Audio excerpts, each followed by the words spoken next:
And hi guys, welcome back to Virtual MOSI. My name is Mark, and I'll be talking to you here today with my wonderful coworker Catherine, because today we have a nice treat for you. We are both going to be in on this lesson here today. So today is a very special day, and that, as you can see on this wonderful drawing behind me, is Earth Day. Now I'm going to let my wonderful coworker Catherine talk a little bit about what she's doing here and what she's going to be doing on the other side. But I want to thank you guys once again for tuning into Virtual MOSI, and to remember, if you have any comments, please type them on below the live video chat. My wonderful coworker Ermila is going to be answering them in real time, and then my other coworker Maxwell is behind the camera here today, so he is going to be filming for you guys. So I'm going to turn it over to Catherine so she can talk about what she's doing. Then I'll come back and talk a little bit more about Earth Day and what we got going on here on the table. Thanks for having me. Yeah, I'm super excited to be here today. I'm going to be doing a few activities in the background as Mark goes through some activities that you can try at home. So just so you know what I'm doing, I'm going to explain what's going on. Over here, we briefly mentioned it yesterday, we have a mosaic that we are making out of recycled bottle caps. So we collected all of these bottle caps together, and then what I've done here is I've spray painted them different colors, and we're just gluing the back of them onto this board to match a pattern that I've already drawn. It's kind of like a paint by numbers kind of a situation. If you are doing this at home, make sure that you get an adult to help you with the spray paint portion of this. It doesn't necessarily have to be wood that you're gluing these to. It could be something a little more temporary, like cardboard or something like that. But I wanted to walk through a little bit about how I designed this mosaic for us. And believe it or not, the art aspect of this has a lot to do with math. So I've drawn a kind of an example of how that works. The first thing I did for the mural and for this is I drew a smaller image on a piece of paper. It's a little easier for me to draw and get the details that I want when it's on a smaller scale. And then you'll notice that over that picture, I drew a grid. Now each of these squares are exactly 1 inch by 1 inch across from each other.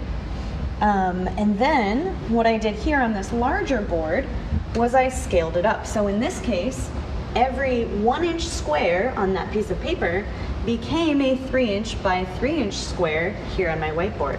So I drew the grid first, and then over that grid I was able to look and say, okay, 1, 2, 3 over and 1, 2, 3 down is the start of this little portion here.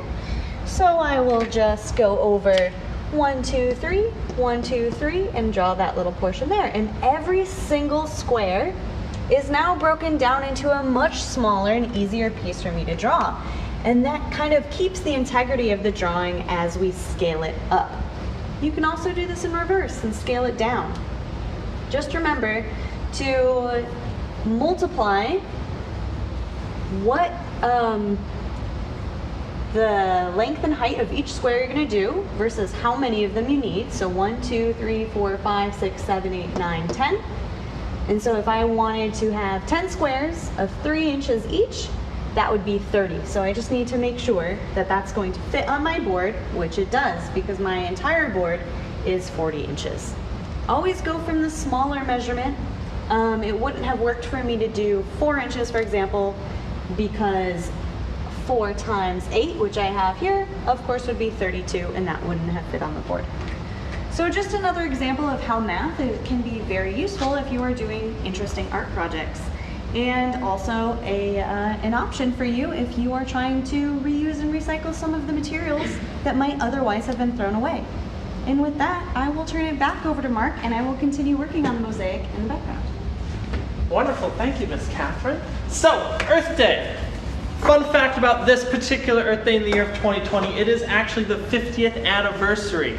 So the very first Earth Day was actually held in 1970. And there's some cool history behind that, because it was actually organized, or from the top down, Wisconsinite Senator Nelson, was instrumental in getting the National Day of Protest across the United States. This was kind of kicked off in 1962 with Rachel Carson's A Silent Spring that really brought environmentalism into the kind of national conversation. And then in 1969, off the coast of Santa Barbara, there was a massive oil spill that took over the headlines of the United States. And the next year, Senator Nelson created a coalition with some local local organizers who were involved in anti-war protests across the United States, and was able to tap into this kind of young demographic of students to create national protests across the United States. And when all was said and done, he had a team of 85 organizers working throughout the United States to create this National Day of Protest. And the very first Earth Day had about 20 million Americans joining in to create this kind of conversation about the environment. Because prior to this, with the Industrial Revolution happening, there was a lot of factories and corporations that were kind of spewing all this gas into the air and dumping chemicals into natural waterways and stuff like that. And it was coming out, but this really wasn't good for the environment. And now we in the year 2020 know all this. And we know how bad plastic is for our environment and how much of it has found its way into the oceans and all that stuff. But back in 1970, this was starting to become a conversation. That's why the very first Earth Day was so important. And it was so important that it has continued for the next 50 years and even has become a very large international holiday. And it was 1990, across the world, there were 200 million people engaging in kind of this teach-in and this protest across 141 different countries. And this has continued even to today, April 22nd, 2020, where even though there is a pandemic going around across the earth, there is still stuff happening online. And if you go to earthday.org, they have a live stream that goes across 3 days where they have activists coming in to talk and to teach, as well as musicians who are coming in to lend their support to the cause. Now, a couple of things that we can do at home, because I know sometimes it's a little hard to say, it's all these large corporations that aren't necessarily, doing all that they can, but we can do stuff on a grassroots level.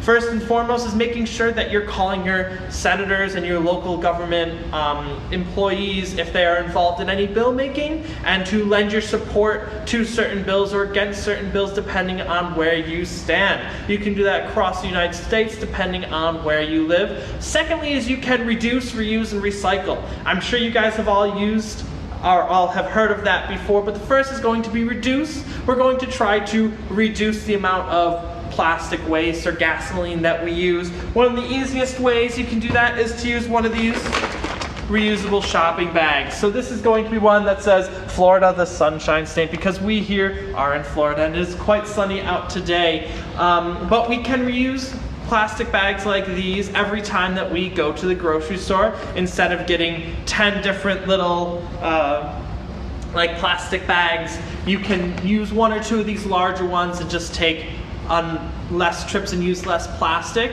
And so then every time you go to the store, you're just using a little bit less plastic that then won't be getting back into our landfills and back into places like the ocean or along the sideway or along the highways and stuff like that. You can also reuse. So right here we have a wonderful, my personal reusable water bottle, and this is something that I bring with me to work every single day, so I don't use stuff like this to drink my water. And this is a good way for you to kind of cut back on plastic bottle waste. Now, of course, in our culture, it's really hard to kind of cut plastic completely out, but there are ways that we can recycle the plastic that we do use. So a couple months ago, we were at a program with Love Hillsborough, and we were doing all about recycling. And so we're going to have one of the activities that we did there today, but most importantly, we're going to be using these water bottles. And so we collected for a couple of months all the reusable water bottles that were happening in our own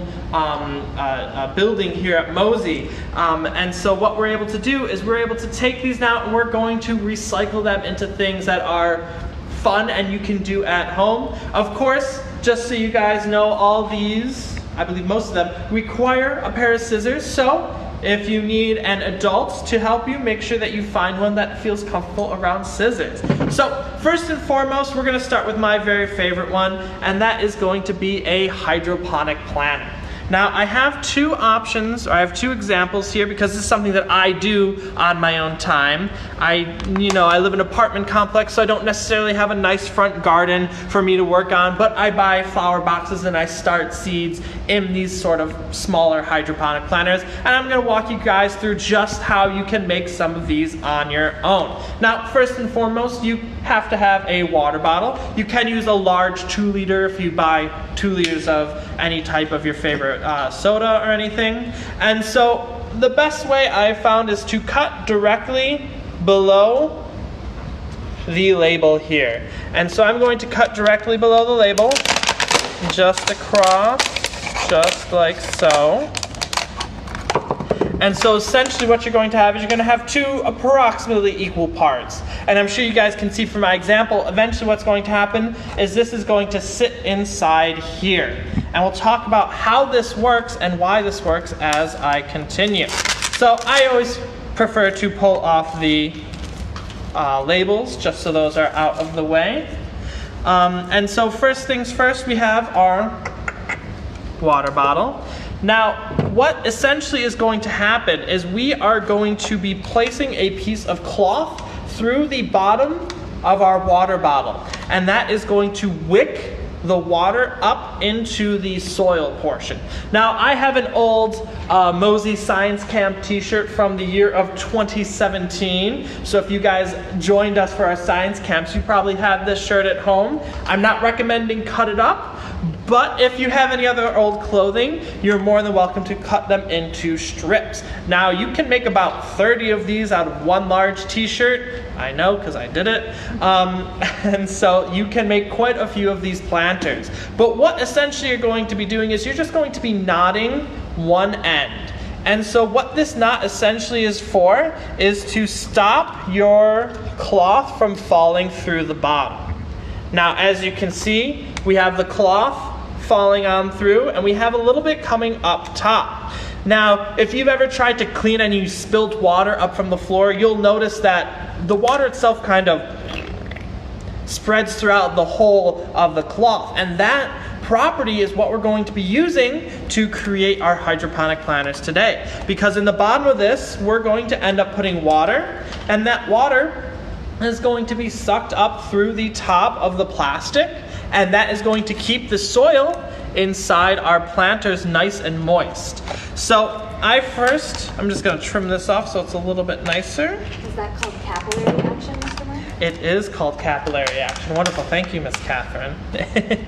And so what's going to happen is I'm going to now take some of my soil, and I'm just going to dump a little bit in here.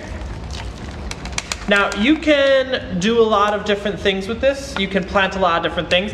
I right here just have some flower seeds because we want to make sure that the bees have something to pollinate, right? And so I'm going to open this up. And so what I'm going to do is I'm just going to take a couple of these seeds out of my packet. And I've pulled it up so you guys can see here, and I'm just planting a couple. Now, when you're planting, it's always a good idea to use 2 or 3 seeds because you never know which seeds will be viable, right? And you want to make sure that you have something growing. So I have just covered these guys up so you can't see the seeds there in the soil. And then the next part is I'm going to take a little bit of water, and I'm just going to pour it into the bottom here.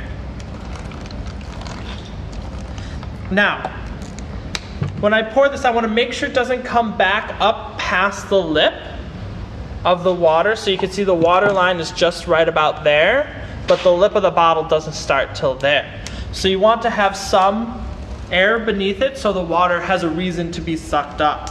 Now, if you have any at home, this is a way to kind of speed up the process. After you use this to cover your brownies that you're making or whatever, you can take a little bit of it and you can place it on over the top. And what this does is it kind of creates a little greenhouse.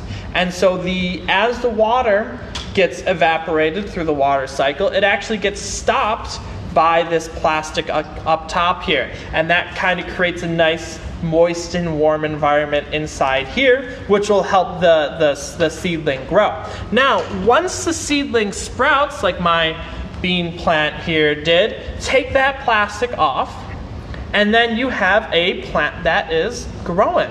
Now this, as you can see, is a little small, so be sure to plant it in a larger planter. And if you have plenty of water bottles or 2 liters sitting at home, you can actually make your very own planter out of a water bottle. So this one's a little bit larger than the small water bottle. Oops, sorry there, friends.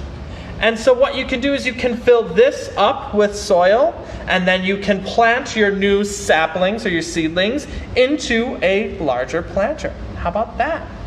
Awesome. So moving right along, we do have our hydroponic planters, which are super cool, but we talked a little bit about erosion and filtration yesterday, and there's another way that you can create a little filtration bottle at home, and you can still see this is still dripping water out of here. And so I'll talk you guys through how to make this. Sorry about that. Again, you start with a wonderful water bottle. I'm of course going to cut my label off so you can see better. And so there's a couple things that need to happen. First and foremost, we're going to cut the top off. So I'm just going to do that real quick. Wonderful. Now, at the very bottom, we're going to take a coffee filter. Now, we are going to use this coffee filter, and we are also going to tie it around using a length of cord. If you have a shoelace or anything, that's fine too. You could also tape it if you feel so inclined, but I'm just going to tie this real quick. Wonderful. And do we have any questions? Nothing yet? We have several people who are doing a lot for Earth Day today. Ah, wonderful. So some people are celebrating by making sure to continue recycling. Brian started an Earth garden. Ah, very nice. And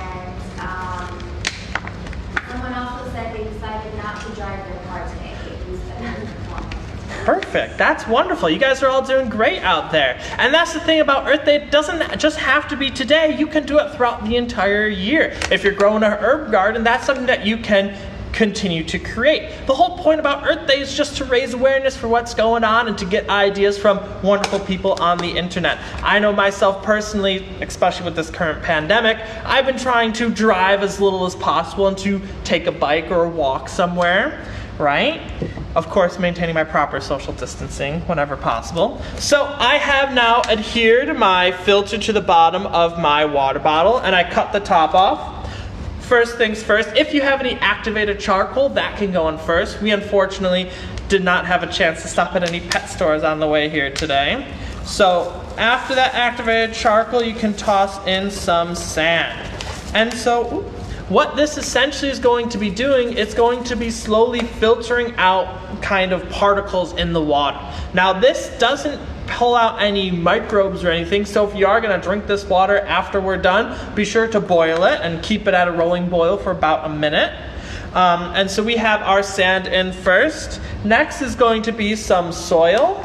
So just the same potting soil that we used for our last one.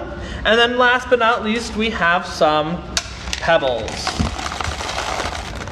And so as we go down, you can see that the space between the parts of the ground are going to get smaller and smaller. And that's going to filter out. And then finally, if anything's smaller than sand, it'll hopefully get caught by our coffee filter here. Now, I did one earlier, so that's what this guy is. But I have a water bottle here, and I'm just gonna mix it up so you guys can see just how gross that is. It's fully brown at this point. And so what I'm going to do is I'm going to be pouring this through my filter, and I want you guys to guess if you think this will actually work or not, because we're gonna be going on through, and you can see just how kind of murky that water is. And I've poured all the way up to the top. And eventually it's going to start to filter through, and you can see the water coming right out the bottom there. So I don't know if you guys can see this, but this is decidedly not brown as the water inside the original water bottle was. And now you'll see that it's still a little murky, and that's because not everything has had a chance to filter out. But if you run this through the filter a couple of times, you'll start to get clearer and clearer water. as everything is caught by the sand and the stones and the dirt, right? And so you guys could see that water right now, while still being a little bit murky, is definitely not as gross as it was for the first time. Wonderful, and that's gonna continue to happen as time goes on. Now, we do have access to the internet, so there are a lot of other ways that you can utilize water bottles. I have made a little bird feeder here with a pencil for them to rest on, right? As well as, I have made a little sun catcher out of a water bottle. If you have a lot of these, there's plenty of stuff to do. Wonderful. Alrighty, I think that's all I have for today. Did you want to take another quick look? Yes, we're going to see take a the look. I was just progress about to we've pass it off to you. made? Yeah, just wanted, I've only had a chance to put a few more on right now while you've been talking, but we'll put on some more as the week goes on, I'm sure. And I don't know if you can see what it's supposed to spell out when you're very close, but you'll notice that while up close you see all the water bottles, as you gradually back up, the entire image is going to become clearer and easier to read. So I hope we've given you guys a few ideas of things that you can try at home. Any final questions before we sign off today? Alrighty, well, just so you guys know, tomorrow is plant dissection and art, and then on Friday I'll be leading you guys through a field trip through the famous MOSI backwards, and we're going to be talking a little bit about local flora and fauna there that day. So please be sure to tune in every weekday at 1:30 Eastern Standard Time for more Virtual MOSI. Thank you guys for stopping by, and keep discovering. Goodbye. Happy Earth Day.